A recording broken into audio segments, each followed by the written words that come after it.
sinisisi sila kung talagang guilty kami o kung talagang ititigil ko to. Hindi kailangan itigil ang isabong kung talagang kailangan. Kung guilty ako, sasabihin ko sa inyo, kung guilty yung kumpanya namin.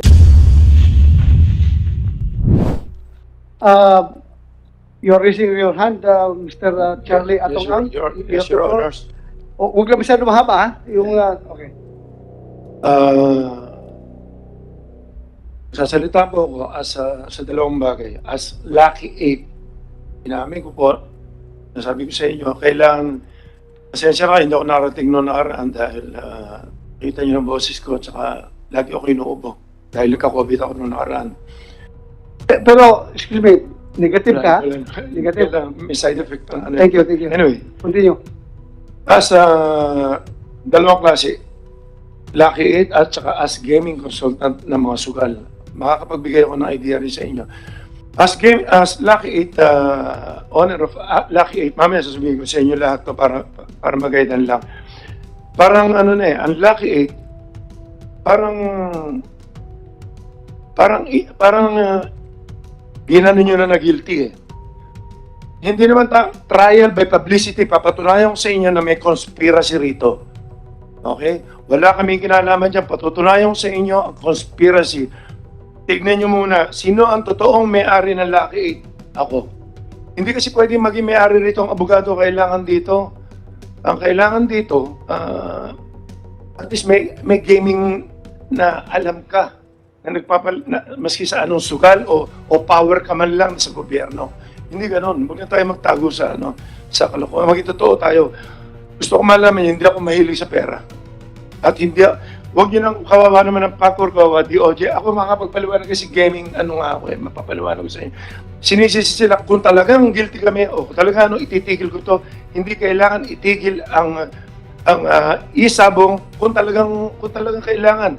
Kung guilty ako, sasabihin ko sa inyo, kung guilty yung kumpanya namin. Pero may papatunayan ko nga sa inyo na may conspiracy rito. Sino may-ari ng Lucky 8? Ako. Pag-aralan nyo may ito. Sino may-ari ng isang kumpanya dyan? The biggest, the longest gaming or gambling lord in the Philippines.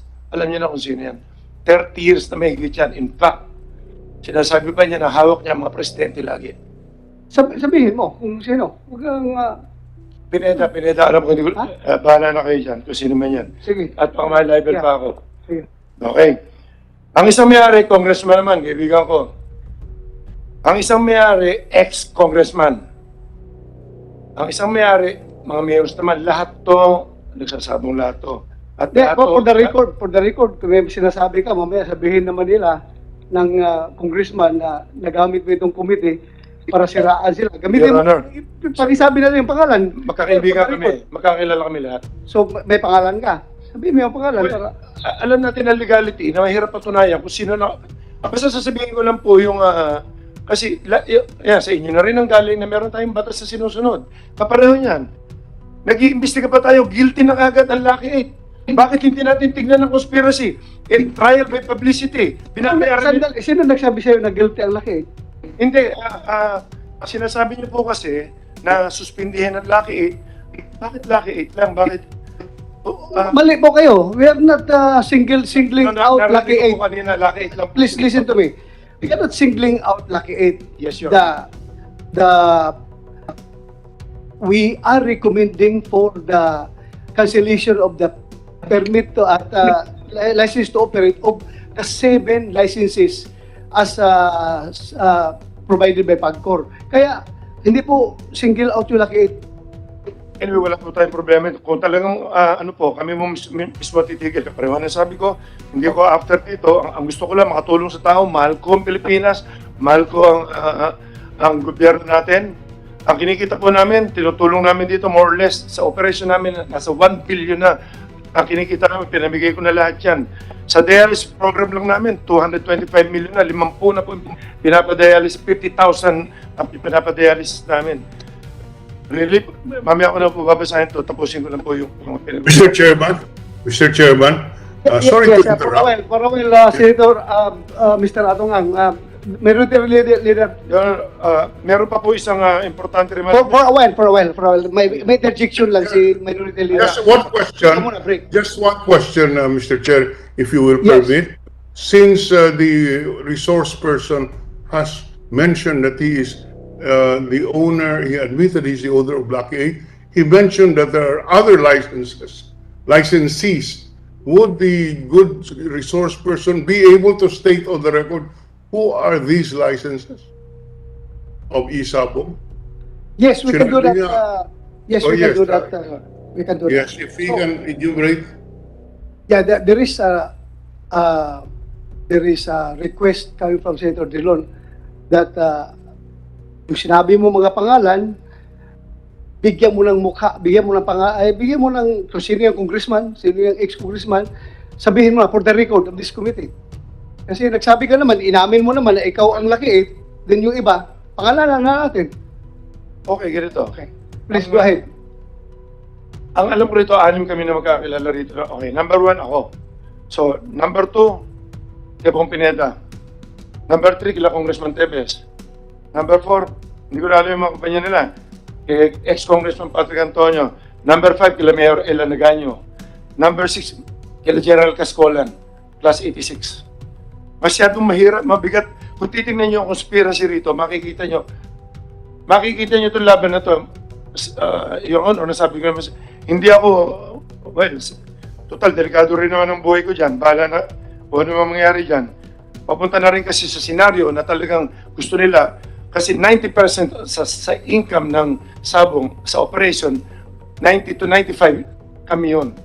Dahil nasa akin lahat, members ko lahat ng buong Pilipinas na big time na Sabongero, kasi legit talaga na maayos lahat to. Nakita rin naman nila kung ano ang purpose ito, hindi lang gumawa ng pera. Tumutulong tayo sa tao, binatahid natin sa gobyerno. Sa totoo lang, gumawa naman ng batas ang Congress ngayon eh. Dahil wala tayong batas sa Sabong. Ito po yung batas na ito as gaming consultant na. Ang PD 449 po, yan ang original na batas ng Sabong. Fridays and holidays lang yan. Sabungan lang.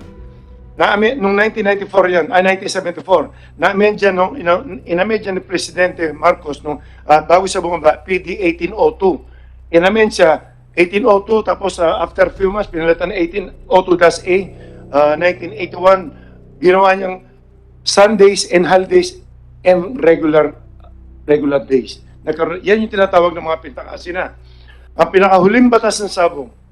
So, ibig sabihin, amended na yung PD 449, sinabi po ni Senator po, yung amended na po yung PD 449, naging PD 1802 na po yun.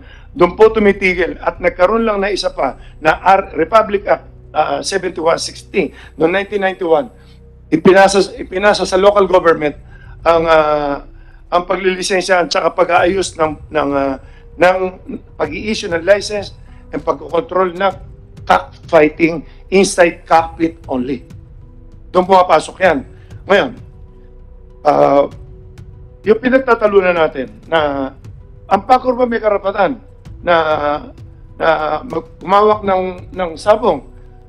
Wala karapatan sa Sabong ang PAGCOR dahil ang PAGCOR, babalik tayo doon sa local government code na 7160, sila ang control, sila ang mag-i-issue ng permit, sila ang GAP ang magko-control magbibigyan ng license. So tatlong agency ito eh. Local government, ang mayor ang mag-i-issue ng permit, building permit, tapos ang GAP ang mag-i-issue ng mga license and everything, mag-monitor ng mga game fixing. Ang bet ngayon dahil kaya nakapasok ang PAGCOR dito dahil sa new technology na. Nung nagsimula na itong mga pandemic na to, tatlo lang kasi ang pwedeng tumanggap na sugal. PAGCOR, PCSO, tsaka horse racing. So, kung ano yung sugal na papasok dyan, may sasalong isa. Pag walang sumalo niyan, ibig sabihin, illegal gambling yan. Ngayon, since pumasok tayo sa online gaming, gumamit tayo ng computer, online na yan. So, kinuha ng PAGCOR na walang ibang kukuha dahil online ka, tsaka pa lang nila kinuha. Wala pa kasi sa batas ng online eh. Ang online, ang online gaming lumabas noong 2005 lang yata yan. Nagsimula lang yan yung mga pogo-pogo. So, ibig sabihin, hindi rin natakil yan, hindi na pag-aralan sa law yan eh. Wala naman kasi yan, new technology yan eh. So, ibig sabihin, kung ano man ang batas na ginagawa ngayon, kapareho nito nung bakit kami nakapag-start maski na may pandemic? Bakit nakapag-video ka? Ang pinagbabawal ng IATF si cockpit. Cockpit lang po yun. Ngayon, nung nag-apply kami, pinag-aralan ko yung legality. Nagpagawa kami ng ordinansa. Tingnan nyo to. Ordinansa, nung time na yun, wala pang PAGCOR, 2001. Nagsimula kami nung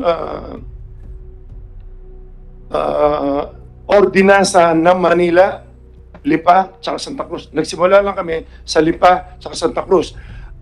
Sinasabi sa isang ordinansa, ang ordinansa kasi, yan yung parang Congress ng ating Pilipinas. So, sa bayan ng Santa Cruz, or sa bayan ng Lipa, or sa Manila, sinasabi ng ordinansa na itong kumpanyang ito, since kami nagre-regulate, kami ang local government, binibigyan po namin kayo ng authority na magpasabong na magpalabas ng ng mini cockpit or studio. Ang tawag dito studio. At pinapayagan namin kayo magpasugal sa territory, within the territory ng online, by air or by land. Ibig sabihin nun, pwede tayong gumamit ng online na telepono at pwede tayong tumaya sa betting station na may ticket. Ang betting station na may ticket, bawal pa dahil may nung time na yan, bawal pa dahil may mga COVID nga, bawal yung mga walk-in, bawal yan. So doon kami nag-start, yung tinatanong ni Senator Tolentino, bakit nakapagsimula ang laki? Noong time nung panahon ng COVID, nagsimula kami July 15. Kung kukumpletuhin ko rin itong kwento to para makita niyo yung conspiracy. Kung sino ang mga involved dito. Huwag nyo kami i-condemn na guilty kami dyan sa mga nawawala. Dahil, sasabihin ko rin kung bakit. May isang nawawala dyan eh. For the record, I'll just cut you short. For the record, this Anyway. committee is not condemning you for the disappearance of the 34 people. Hindi I'm po namin sorry. kayo kinukondem. So, please continue your explanation. Bakit laging binibintang yan? Bakit lagi sa tatlong area mo lagi nangyayari kung may nawawala? Kami lang po ang pinakamalaking operasyon. Sa amin lang po talaga lumalaban ang mga nagsasabong sa buong Pilipinas. Pero yung iba lumalaban sa amin, yung iba lumalaban din sa Kilabong Pineda, yung iba lumalaban din kila Tevez. So lahat lumalaban din, umiikot din yan. So I just want to make it clear. Kaya nakasentro dito sa kumpanya ninyo yung investigasyon, hindi nakasentro kay Bong Pineda, hindi nakasentro doon sa ibang mga licensee because yung tatlong mga sabungan kung saan last known location ng mga missing victims, doon sila nalulocate bago sila nawawala. Before they were reported missing, doon sila sa ratong sabungan yan na pinag-aari ninyo. Kaya bakit naman namin imbestigahan yung ibang licensee na sa inyo naman yung tatlong sabungan? Kaya, klaroin ko lang sa iyo, we are not singling you out. This committee is very fair enough. Kaya nga, pinatawag ka namin to provide you an avenue to clear your name. Kung indeed, wala kayong kinalaman dito sa disappearance ng 34 na tao. Kaya pinatawag namin kayo and we are giving you the opportunity. But before you continue, please, I would just like to recognize Senator Grace po. For a while. For a break, break.